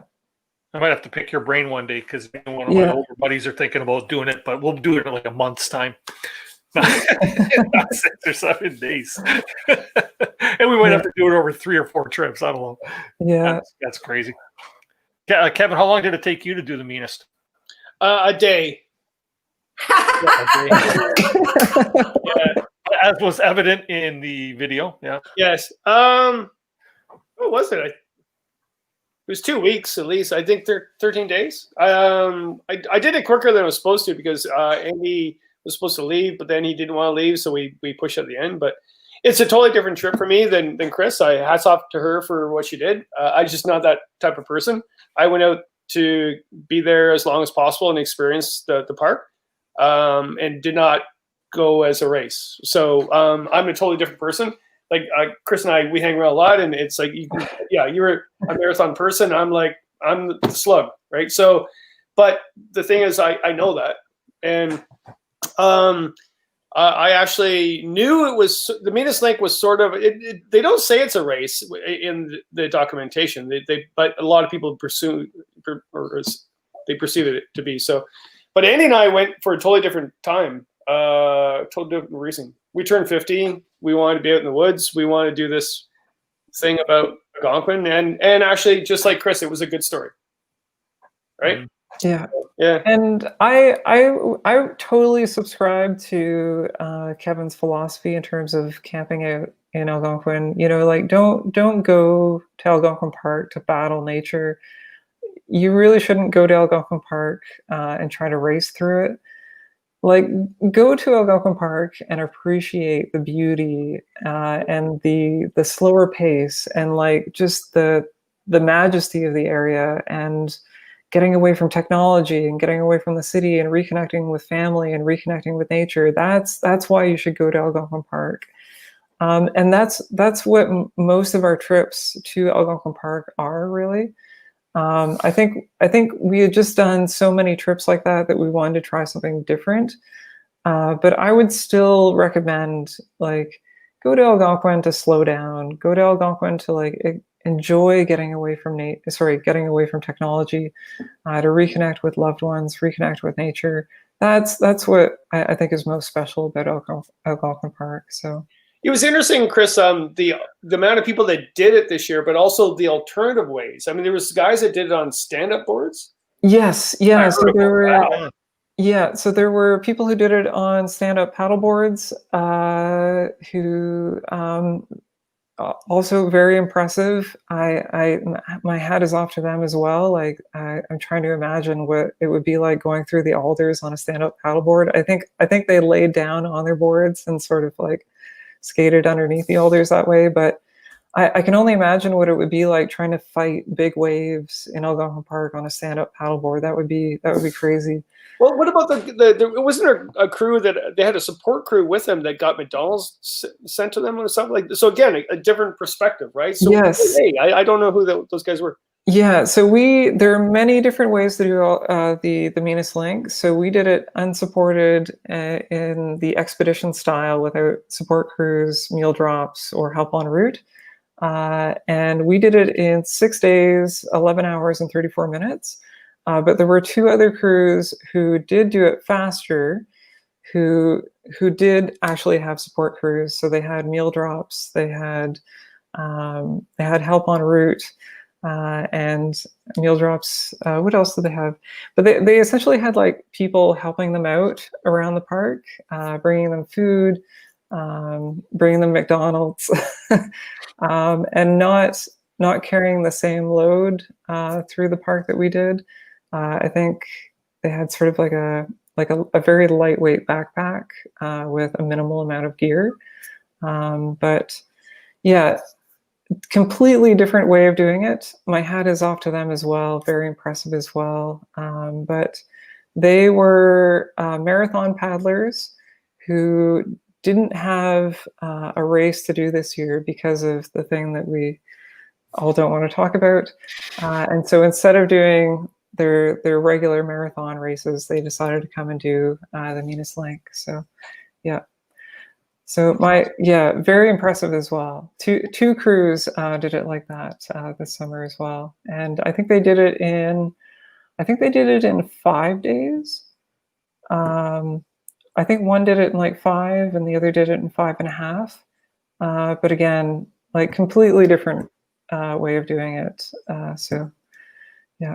Interesting times. I wonder what the people that designed it, like Algonquin Outfitters, what they would think of how it's changed. Is it what they created the day they had this epiphany, or not? And maybe that the C word, the pandemic, maybe changed things because people wanted, again, like you said, they couldn't race anywhere, so that became their thing. Yeah, I even like Gord. I'm not sure if Gord's on board tonight, but what he would think about what happened this year. Is it a good thing, bad thing, middle ground, or not? Of the amount of people doing it and for what reasons. At the same time, though, too, like you said, like it doesn't matter what your reason, as long as you get out in the woods, right? Yeah. I think Algonquin Outfitters is happy to have more people out there on the Venus Link. Though I think they're a little concerned that it might turn into an all-out race, which is not the spirit of which the link was originally intended. And for us, like it was important to us that it also wasn't an all-out race. Like we went out there and we still like appreciated a lot about the park, and we captured a lot of the park on film. Anytime we saw something special, we pulled out the camera and filmed it. We also honored like a memory of Bill Swift Jr.'s, which was his father. He has this memory of his father, relaxing in the park and having like an afternoon nap. And so we took an afternoon nap every day to kind of honor that memory. And it was really important to us that it still felt like a camping trip. It still felt like a self-supported camping trip. And it really was. And that's what made it really special for us, in the sense that it felt like an adventure camping trip. So that's good. Cool. Good. Yeah. Awesome. Well, we're at the giveaway point. Sorry, I don't mean to cut the story short, but I got a feeling some people are going to have some questions for all three of you. Going to get to the giveaway right now. So if anybody needs to, duck out for a pee break or something like that, now's the time. Any more ice? Okay, so I put out a few hints there when I was leading up to the show, and hopefully that some of you actually picked up on the hints that I gave as to bettering your chances of winning this swag giveaway. I have a question for you, but tonight's swag giveaway. I'm giving away a Canoe Hounds Outdoor Adventure t-shirt. Looks like this. And let's see here. A couple of Canoe Hound Outdoor Adventure decal packs. And we also had Camper Christina was kind enough to send over some of her bottle stickers. And this really cool thing, she only sent one, darn it. I'll have to file it over. I just couldn't see it. She sent over a Camper Christina buff. You can see that. I use that in the intro, her Love the Backcountry hashtag. So anytime you do a post, there's a great hashtag for you. So tonight's question is, and it's based off of my last video that I put out. So this is rewarding those of you that have watched one of my videos of late. Let's see here. I can't even find my own freaking question. We'll go to page 3. There it is. Okay, so in my last episode of my Aubrey Lake Winnebago River canoe trip, which was day 5 and day 6, day 7 and 8 are coming out soon. What was the last dehydrated meal I prepared for the guys? Oh, I know. Put it in the chat. First one to get it in the chat gets the prize. I know. Huh? If you know. So if you know what it is, put it in there. If nobody picks up on it, I'll think of another question. I just put it there. What? Oh. I can't believe it. He actually watched my video. Watch your videos, Dennis. Ding, ding, ding, ding, ding, ding, ding. And he didn't know what the question was going to be. No, So I there we didn't. go. Kevin, I'll grab your mailing address. You got it. Yeah, I did a backcountry lasagna right from scratch. And the guys Let's get personal. loved it. Dennis, let's get personal for a bit. Yes. Yes, I watched all your videos. I think they're amazing. Thank you. Last week on social media, you look a little upset. You're not quitting, right? My God, No. You hinted at it, man. You hinted at it. I had a little fit over YouTube. Yeah. They kind of peeved me off. Actually, Christina and I talked a bit about it. And I still find, and I don't want to get on the whole YouTube thing, but I find YouTube is a very unfair platform with the way they treat their content creators, and I'll just leave it at that, right? But you know what? You know what, Dennis, you're going to need to show more of the swimming scenes. Yes. I saw that. Except my wife said, "You're gonna put that in the video." I go, "If I can fit that happy face to be in the right spot, yes." no. Here's the thing, though. You got to get new underwear. Going bathing with cotton underwear on a canoe trip and trying to dry them. Are you friggin' nuts, man? Like you were wearing those. I forget the brand, but they were cotton underwear, weren't they? Oh yeah. What the hell's wrong with you? I had to wash them. It was day 4. Yeah, but you dry. Underwear are very small. You can bring lots of them. Yeah, or don't wear them at all, for love of God. The dog was in your way. Just put the dog in front of your penis, you'll be fine. Yeah. It's a big dog. Small dog. Anyway, so yeah, Kevin is I'm gonna go back to the chat there, and I got a couple. Let's see here. I'm gonna go back here really quick to the chili scene here. But anybody, you know what? If you want the recipe for that chili, I'd be glad to share it with you. Maybe I'll do a video on it because it was No, it was lasagna, not chili. It was lasagna. Or lasagna. Yeah. Holy crap! Yeah. You know where I was going with that, though. Aren't we And actually, you know what? I'm going to. There was somebody here. Let's see here. Who was it? Because somebody also hit it right on the head too. Derek Lapointe. He said lasagna with bow tie noodles. Because I don't want to. They were bow tie. Yeah. So Derek, drop me an email at canoehound@gmail.com, and I will send you out a pack of Canoe Hounds Outdoor Adventure Show stickers. Wait a minute. There's like this. And a couple of these. No, like backcountry pal, there's comment. I got my Leaf ID thing here today because I'm marking papers. You have to check your pages to mark the papers. You don't know them by heart. No. Oh. Okay, so anyways, we're gonna get some people into the to ask a few questions of you guys, and I'm just going to I got to get rid of Kevin here off the screen. There we go. Whoop. Here we go. Okay, so I'd like to get a few of you up here on screen to ask questions of our panelists tonight. Any questions that you might have. I posted the link. I will post it once again here. What you need to do is click on that link, get yourself set up. You'll set up your camera, your microphone, put your name in the chat or in the little box down below, and then on your YouTube feed, you're going to have to turn off your volume, please, so that we don't get feedback. If I get feedback, I'm just going to have to drop you right down again so we don't get that big echo. We'll try to get like one question per person unless there's not a lot of people in the chat below, and then that person's welcome to ask another question. So we have somebody down here. Yes? Oh, sorry. I just said it's a leaf. It's a leaf. Are we being tested now? I think so. And It's actually, 4 leaves. so Kevin's leaf identification, tree identification reminds me of a story that I had to share later on. But hey, Sue. Hey, How are you? I'm good. How are you? Good, good. Sue was actually at the end of the Meet Us Link trip, and she said hi, and it was really nice to meet her. Yeah, she was there in my canoe. Yes, yeah. I think Sue, you were doing a paddling course, I think. Yeah, I was doing my instructor course. Yeah, that's awesome. That's Yeah. awesome. How did it go? It was good, actually. I'm Nice. certified instructor. Nice. That's awesome. That's awesome. How long does that like?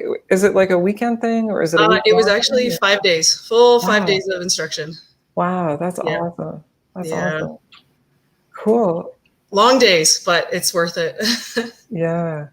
Yeah. Awesome. Kevin right. keeps flashing. Who do you have a question for tonight? Sue, who do you have a question for tonight? Well, it's for everyone, but I'm gonna target Christina because we're besties and stuff. I just want to know. So, on your last trip, and this is really for any trip in the summer, what was probably the most favorite part of any trip, really, that you did this summer? Wolves. It's got to be Florence. I did a trip to Florence Lake. Oh yeah, that was a good video. I loved. Yeah, that was great. I love that one. Yeah. It was really pretty there, and it's so easy to get into. The way in, I took this portage, which I found out you can just get in by the water. But the day I planned to have 2 nights on Florence, so I could have a full day there. And it was supposed to rain the whole day. And I got up and it was sunny and it was hot and it was beautiful. And I hear this faint howling in the distance. And I'm like, what is that? I was really far away. So I jumped in the canoe and I started paddling to the other end of the lake, and it was wolves howling. It was like 7:30 in the morning, which I thought was so odd because I didn't know that they howled during the day, but they were going on and on. And I got some of it on video. I had to put it in iMovie 3 times so that I could turn the volume up, and then, right, because I film with my phone, right? Chris knows. So but it was amazing. And then later in the day, I day tripped around the lake, and I met some people on a site that was closer to where they were. And I said, that wasn't you guys, was it? Like, because you know how people are in Algonquin, right? Like you hear them and then they howl back, right? So you never really know. Like, I mean, sometimes it's hard to tell. And they said, no, we heard them too. And it was far from them as well. And they were at the other end of the lake. So I don't know how far away they were, but they were quite a distance. And it was pretty awesome. That was a really great moment for me. Wow. Nice.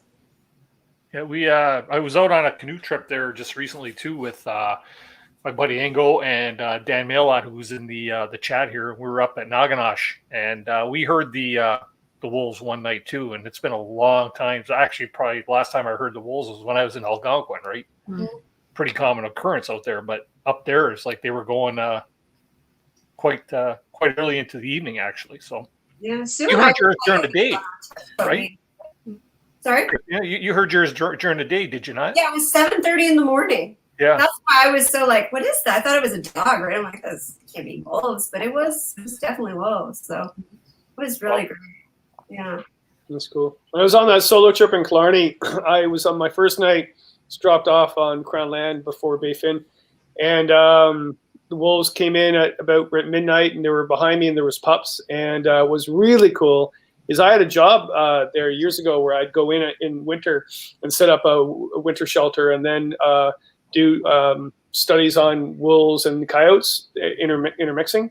And I couldn't believe that my night back after I don't know how many years, the wolves came to my camp. That was a really neat experience. Yeah. And then they killed me. And then they killed you. That's fun. I got a question from somebody in the chat here. Jess the Mess is asking, do you prefer exploring somewhere new or re-exploring around an old place? Good question. Always Really new. good question. Always new. My personal preference, I like going to different places all the time. I like exploring new areas for the most part. Kevin? I do too, and that's usually my general answer. But there's times where the familiar makes you feel calmer. During we're not supposed to talk about the pandemic, whatever. But I went back to a lot of familiar places this year. It's just the comfort, maybe the soother. I don't know. But I did that, and it really helped. Yeah. How about you, Christina? You like? Do you often go back to a familiar place? If I could go to a new place every single trip, I would. Absolutely. That's my thing. That's my passion, is exploring new places. And I always just want to know like what's around the next corner and what's past the next portage. And yeah, that's my passion. Chris? Yeah, a bit of both. I love seeing what's around the corner like Christina does. And I also enjoy, I appreciate what Kevin said as well. Sometimes you just want to go back to something that feels like home, or you have like a really special memory that you want to reconnect with. So yeah, I appreciate both and have done both, yeah. How about you, Sue? We could ask you too. I don't have anybody else in the basement that wants to ask any questions. If anybody wants to come on up, like I say, you're more than welcome to. We like to explore new parks, but honestly, we tend to go back to the same ones just because of the closeness and time frame. So my husband works during the week. We have the weekends off, and we're constrained to those 2 nights. So for us, we tend to hit Kawartha Highlands actually quite a lot. I think we've been there. I've been there 3 times already this summer, but it's the ease of it for us. And just, we take like a 2-week break in the summer when he has his vacation. That's when we tend to go to the newer places. But on the short weekends, we go familiar, close. Yeah, I did a trip this year. My solo trip that I did was to an area that I've been to many, many times, up Tilden Lake area. And it was kind of nice. I knew the area, but there's been a few changes up there in the area too that I haven't seen in the past 7 or 8 years. And even discovered a new campsite that I'm pretty sure it's a newer campsite. So it was kind of nice because the old campsite on the lake used to be a pretty crappy one, right? Not really even a campsite kind of thing, but a big barren rock covered in sphagnum moss, or what's the white moss?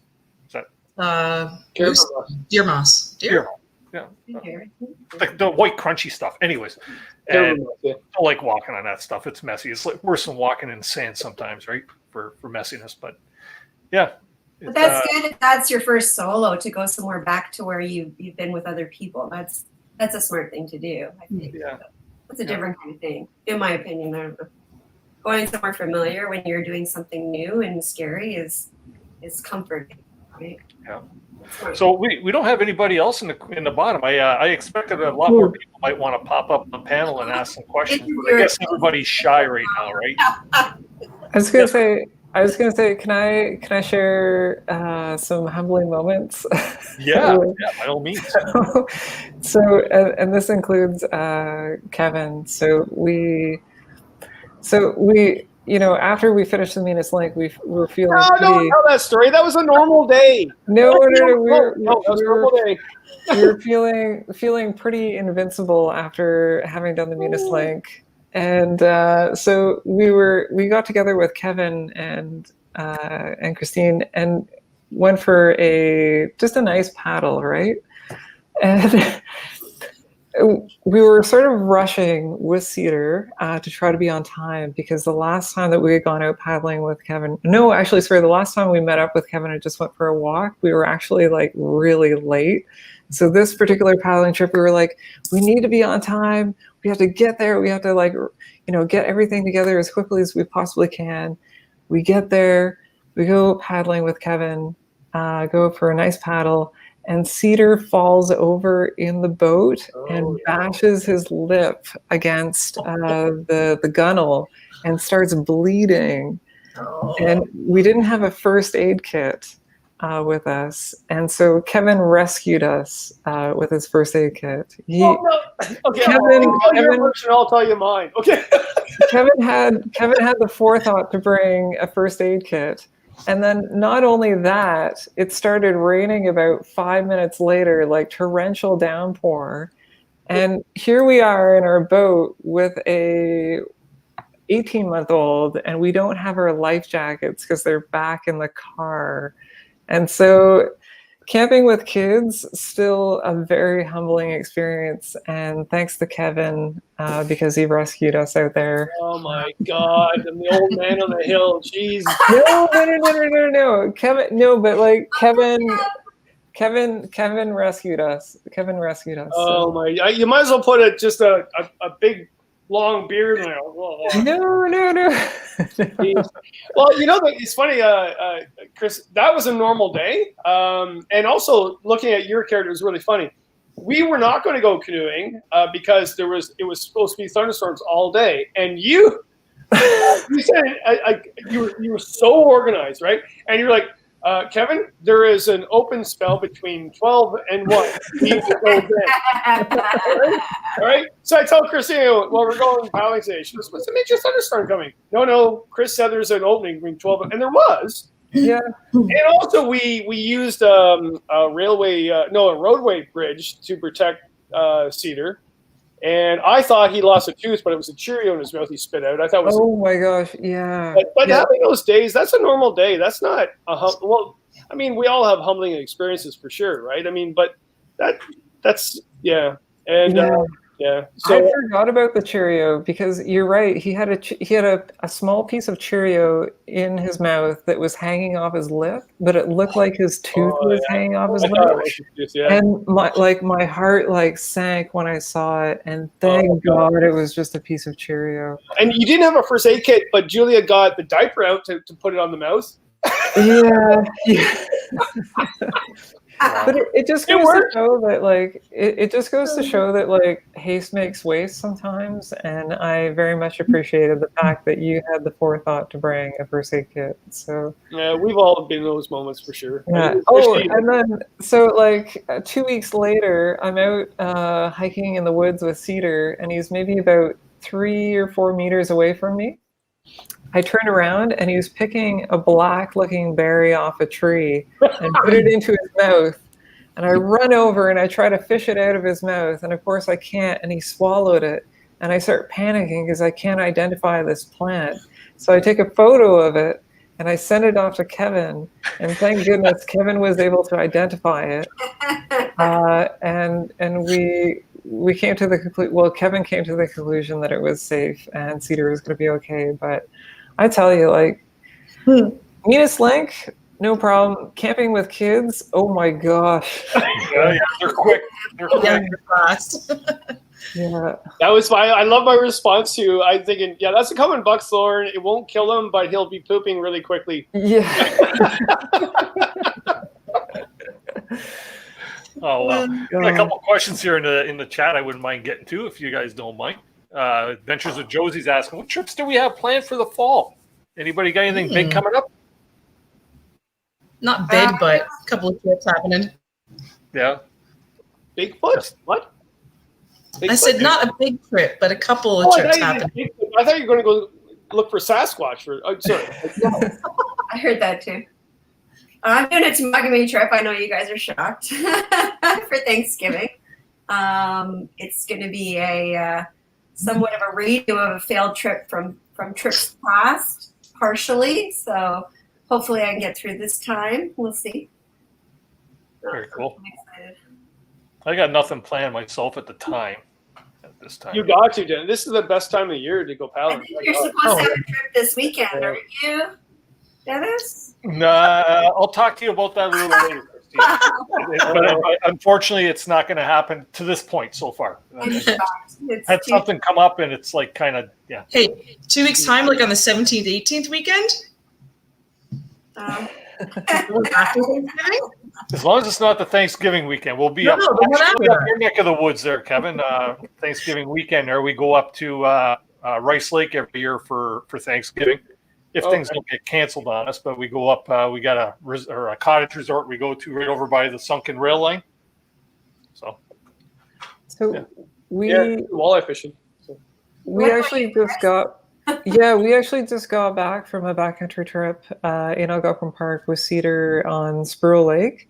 And the colors are popping right now. Like if you can make it up to Algonquin Park this week or this weekend, like now is the time. yeah, It's just like we had a yeah, lot of wind. A lot of the leaves have blown off, but yeah, hurry. yeah, hurry. So I can it say happened fast they're this year. falling Right? fast. Falling. Yeah. It's like 2 weeks ago there, when we were up at Naganash here, we'd seen a couple of, I'd imagine they're probably like sugar maples or something, were just starting to turn red. And before you know it, there I'm watching all these videos on YouTube and everything's in like full color. And it's like, wow, that happened fast. Yeah, that's what. And if you look at even the common buckthorn berries that Cedar ate, if you look at them, they're a really good indicator of the winter.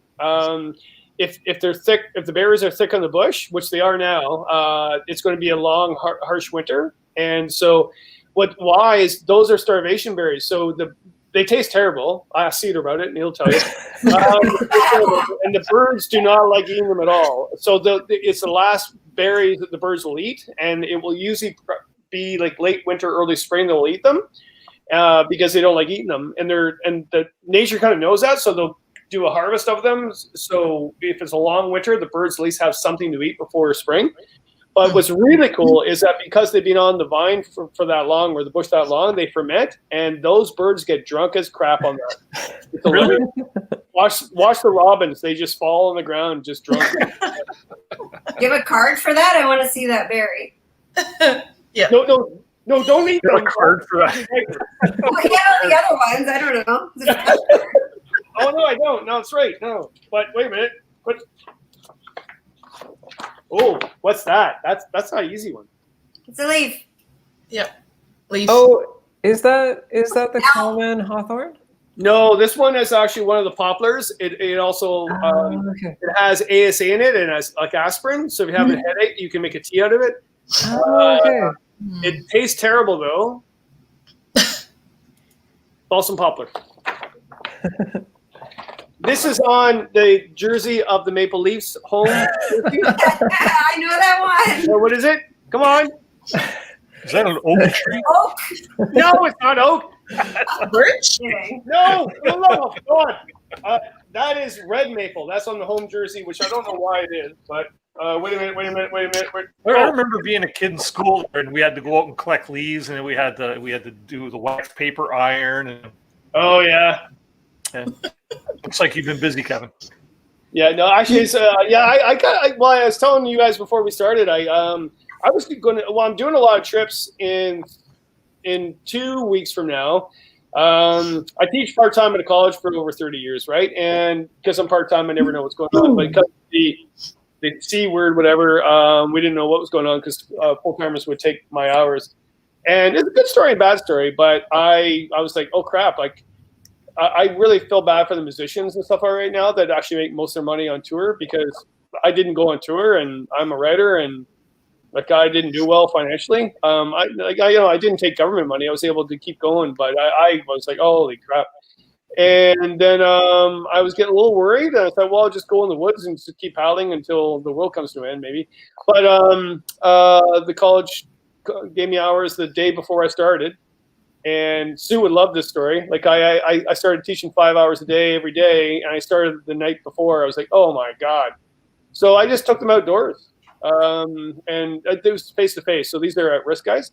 And they're loving it. We're outdoors all day today. I'm feeling it, but the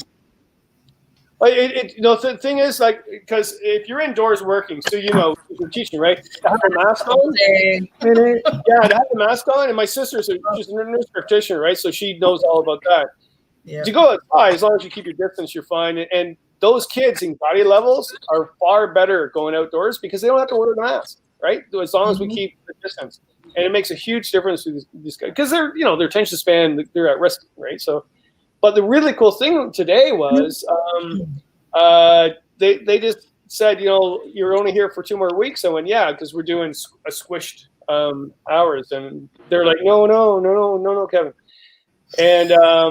and then it comes back to the whole thing. I was like, well, we're doing stream study, and first the school goes, well, you can't be near water. I was like, oh my god, here we go. Oh my god. And the one administrator goes, I don't care anymore. Do whatever you want with them. They're happy. So yeah, I'm blabbing. So but. Hey, welcome to the stream. This is Nate Muskoka, the Instagram sensation. I gotta go. Hey, Nate, How you doing, Nate? I have a question for Nate. Like, I really want to know, like, what it was like as an outfitter this year. Yeah. It was crazy, actually. That's part of what it was a summer like I've never seen, and I've been in outdoor retail for a long time, and I've never seen anything like it. In a good way, it was a very good problem to have. But yeah, there was a lot of just as much as there was gear selling, there was a lot of partaking of information sharing to people that would show up at our place first and had absolutely no clue what they were doing or where they were going and how they were supposed to get there. So we tried to reach a fine balance between getting them what they needed and also making sure they had information to keep them kind of safe and informed. Yeah. What was the hardest thing to keep on the shelves this year, Nate? It would be a toss-up between freeze-dried food and isobutane fuel and Kevin Callan books. Kevin Callan.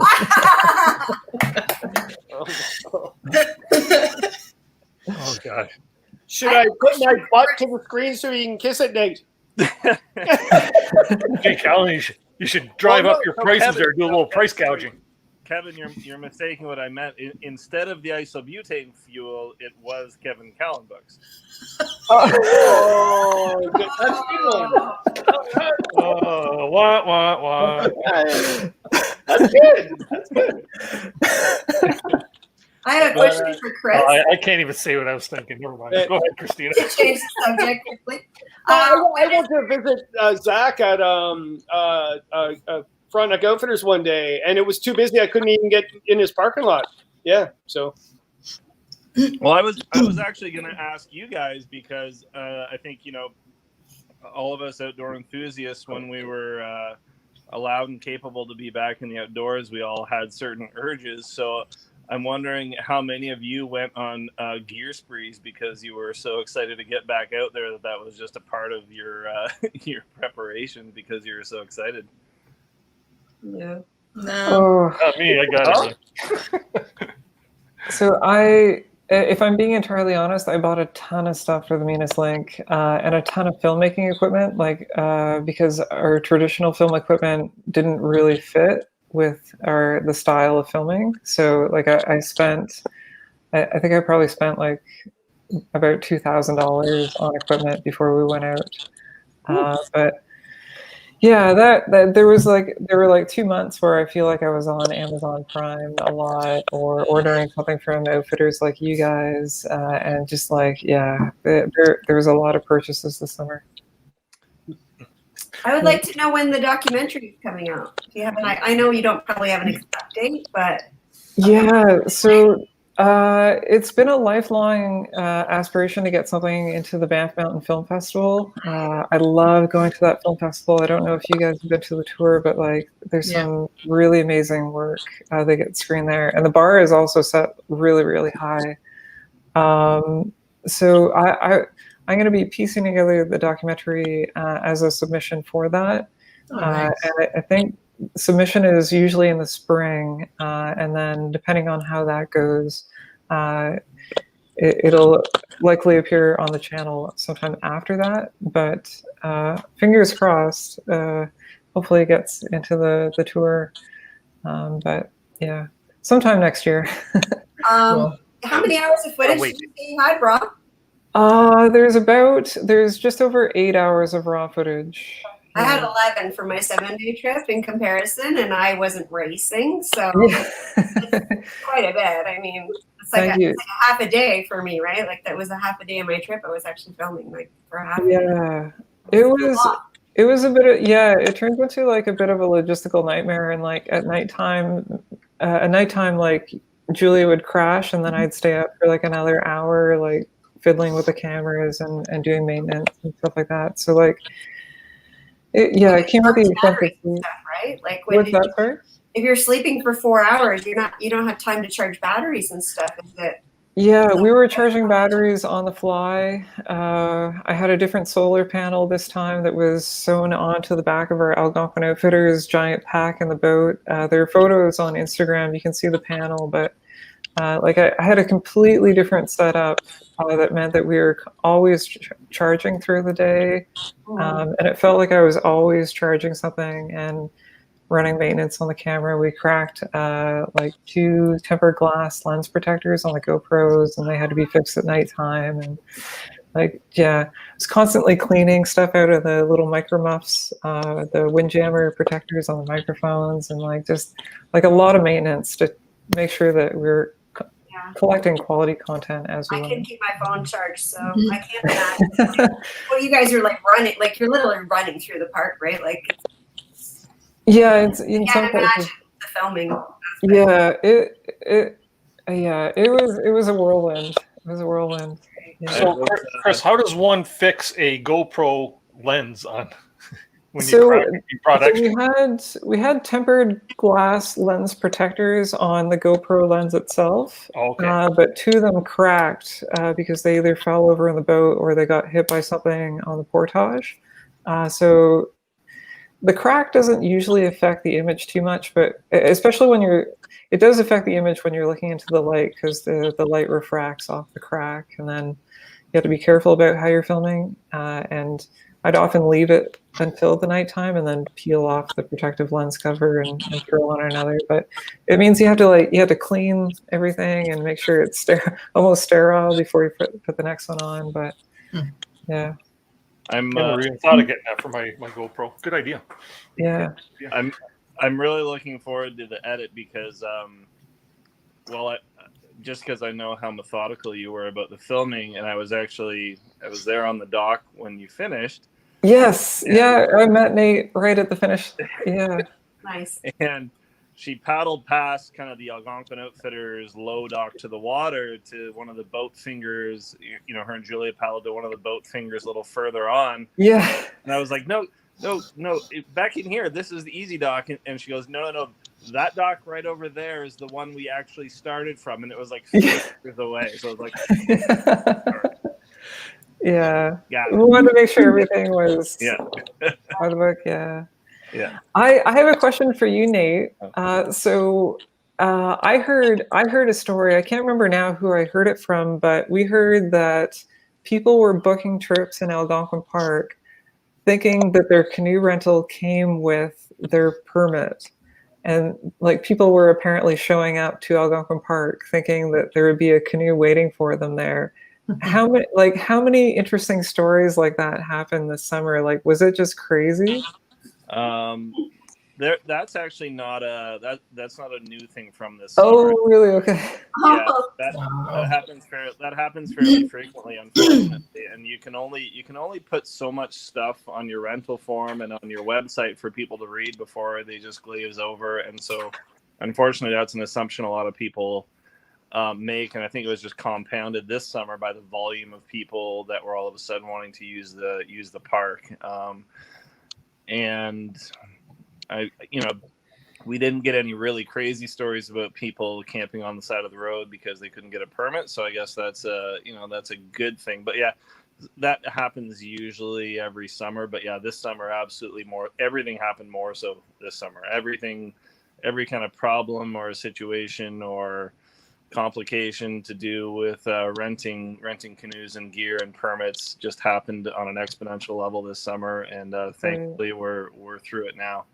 I was and that kind of is the story behind another question I had for you guys. Is, I mean, aside from you, Chris, which you made a special goal of what you did this summer and you accomplished it, did the rest of you find yourselves kind of doing more out there because you hadn't been able to for so long, or was it just kind of like your same old? And I know, Kevin, you had some complications with your back, but I mean, if you hadn't been kind of, if you hadn't been cooped up, do you really think you would have done like the car camping road trip, or would you have just recouped and let your back get better and then done a trip? Like, did you guys find yourselves getting out there more just because you really wanted to make up for lost time, or make the absolute most of it because you realized how much you missed it? We couldn't get out. We couldn't find the bookings. I don't think I You can don't get have to worry about that if you go to Crownland. Yeah, that's really far away from Oh, us. don't start the Crownland thing, man. Holy Jesus. Actually, it's funny. I actually wrote my journal the other night about that, Nate. I was sitting on the porch. I actually assumed I actually did more, whether it was different things because of injury or whatever, because of it. And I calculated the numbers, and I got out just as many nights than I did before, because I'm just obsessed before the whole pandemic thing. I had some issues with, like, because I was friggin', as Chris said, I'm an old man on the hill. I had to do the media thing. I had a lot of media attention, right? So, because I was supposed to be the person to tell people, what to do and what's proper, because there was a lot of people, like I said, doing things non-ethical. But there was a day where I said, I'm not doing any more media. That's it. I'm done.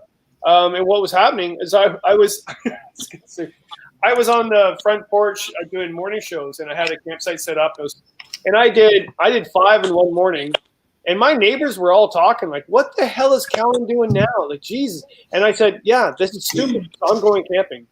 Whether my back is gone or not. And it was actually, Christine said, well, we'll just drive and we'll go north. So, sorry, I'm blabbing. But the answer is, I thought I did more, but I did around the same. Are you doing anything this fall, Kevin? Yeah, it got slowed down a bit because of work. I needed to get some money in the account, but Andy has some surprises for me. Like every year he takes me somewhere he doesn't tell me about, and I'm a little worried about this one this year. Tim and I are going back to the Naganosh to finish that portage. Even though it's been finished, there's some volunteers that have gone up there and finished it for us. But Tim's obsessed by this portage, so we're going up there again. We got to do it soon though, because or just wear a hunting vest, because it's a pretty known hunting area, which is fine. I'm not against that. It's just Thanksgiving, because my family's not getting together because we're a large family. I mean, I have 3 older sisters, and I'm the calm one of the family. So that's a true story, actually. That's a true story. So we all decided the other night that we're not getting together for Thanksgiving, hopefully Christmas. And I just sound like Trudeau there. But the idea is that I'm going to go for Thanksgiving. I start teaching online instead of face-to-face in 3 weeks, so probably I'll be in the woods until freeze up. I've already got my hot tents out. I don't know about you guys, but I got my hot tent and stove already. So. Haven't put it away yet. We're Still in the basement waiting for me to clean it. We're already seeing an increased demand for hot tents and winter camping equipment. Yeah. Well, Nate, here's a really important question. I'm going off a tangent, but I think it's really important that and you would know more about. So, and I'm not knocking Ontario Parks, because I really think they did an amazing job keeping things going this year. I mean, I would never want to have a job right now in Ontario Parks this summer, especially in outdoor education. Like, oh my God, right? But have they now sort of said, okay, look, we saw the increase, now we have to educate? Have they actually created or started to create an interior educational program for these new people? Not that I'm aware of. I have a fellow, I'm not going to use his name, but he's further up in the park system, lives 4 doors up the street from me, and it seems like whenever I kind of bump into him when I'm walking the dog and we chat, he's like just as confused as he was about what's going on in the park system as he was in April, May, and June. So it's not his job security he's worried about. It's the kind of the direction and kind of, I think, unfortunately, kind of like a lack of the lack of a perceived plan coming down from the top and some kind of structure that would help with that, Kevin. Yeah. There really isn't anything yet. Maybe they have a plan for next spring. I really, really hope so, because my old rental manager is now a ranger over in Kearney, working for the park, and does Rain Lake, Magnetawan, etc., that area. And he said, and he's a Kearney local, and he said he's never seen anything like he has this year. And basically, instead of doing a lot of what he should be doing in terms of clearing portages, etc., all he was doing was cleaning up sites.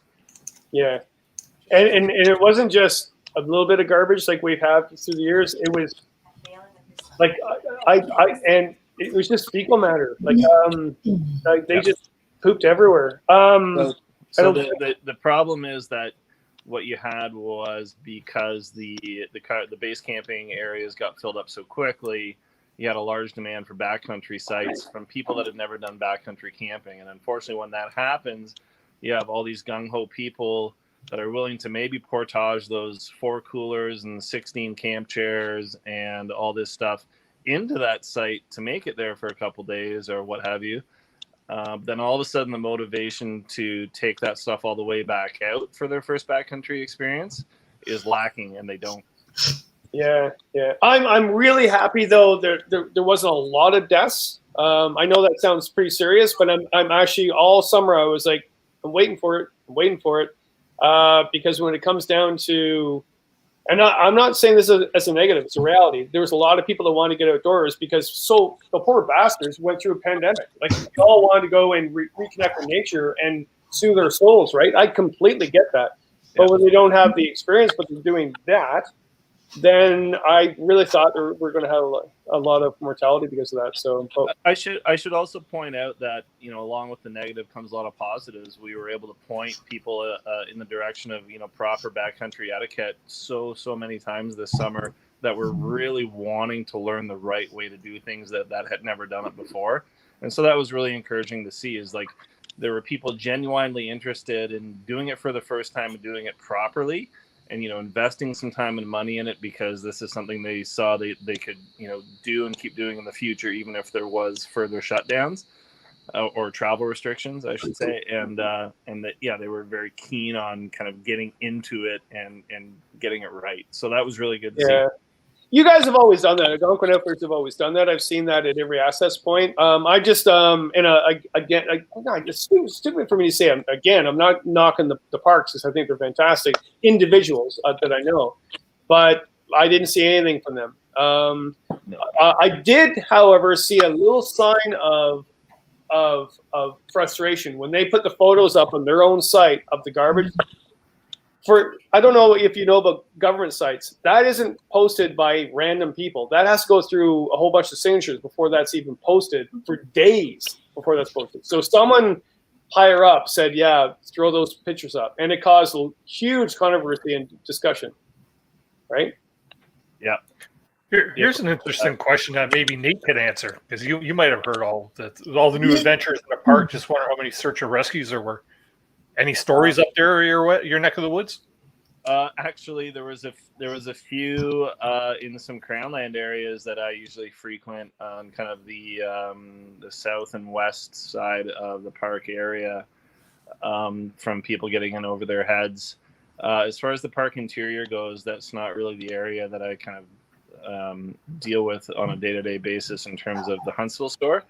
But I know there was quite a few, and a lot of those search and rescue operations either fly out of or come out of different areas other than Huntsville. Huntsville mostly deals with kind of the Highway 60 corridor coming out of the park, and Orange Air that launches from Huntsville to just kind of that west side of the park. So I'm not really sure if there was any more than usual, but I would guess that there were. simply because of the volume of people in the park that had just unfortunately no clue what they were doing. Yeah.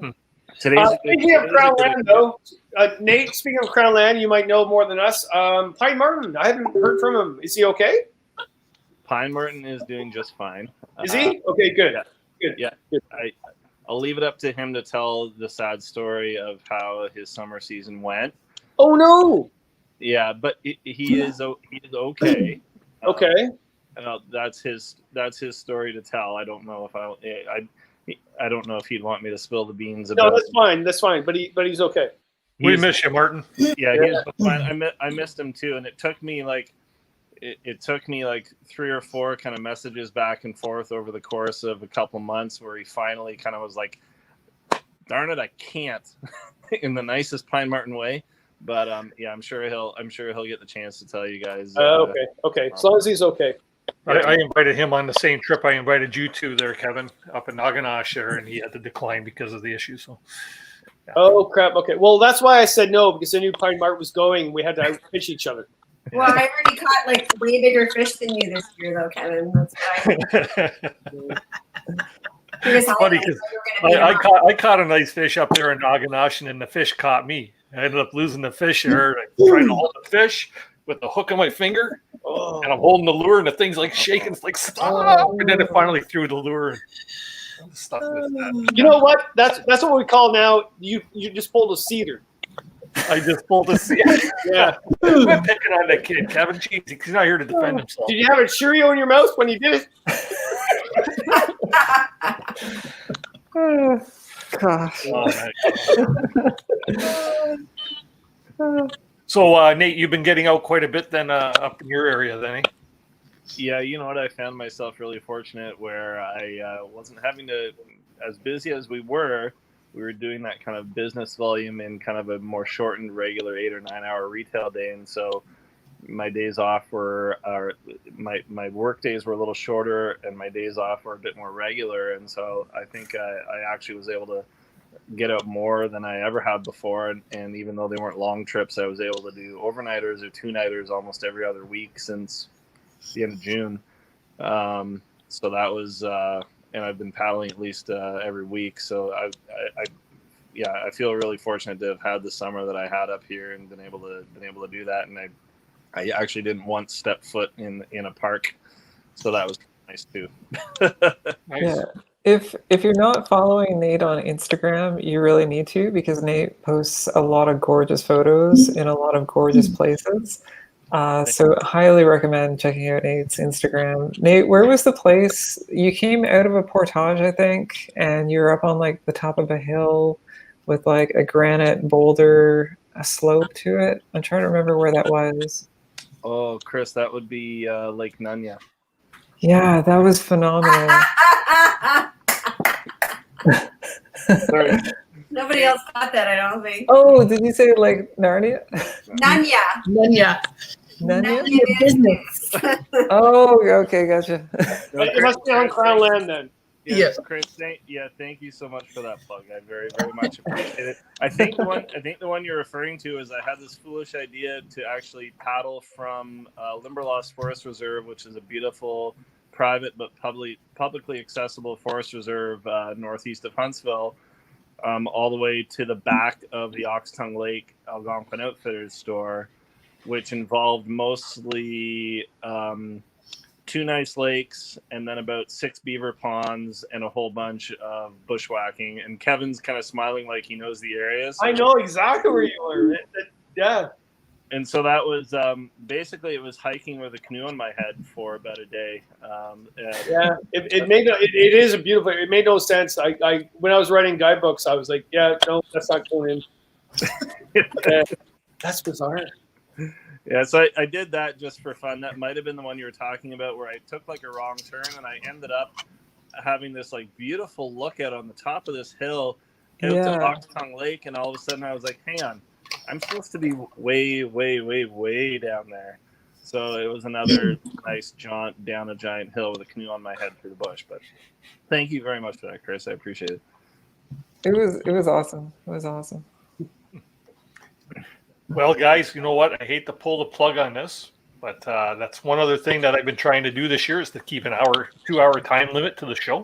Yes, and the presents are going to be fighting. I know, right? So if you 5 would just stick around for a bit there, we'll finish up in the green room. But I just want to thank all you guys and gals for participating tonight. Kevin, Christina, Chris, Sue, Nate, thanks very much for coming on with your questions. That's awesome.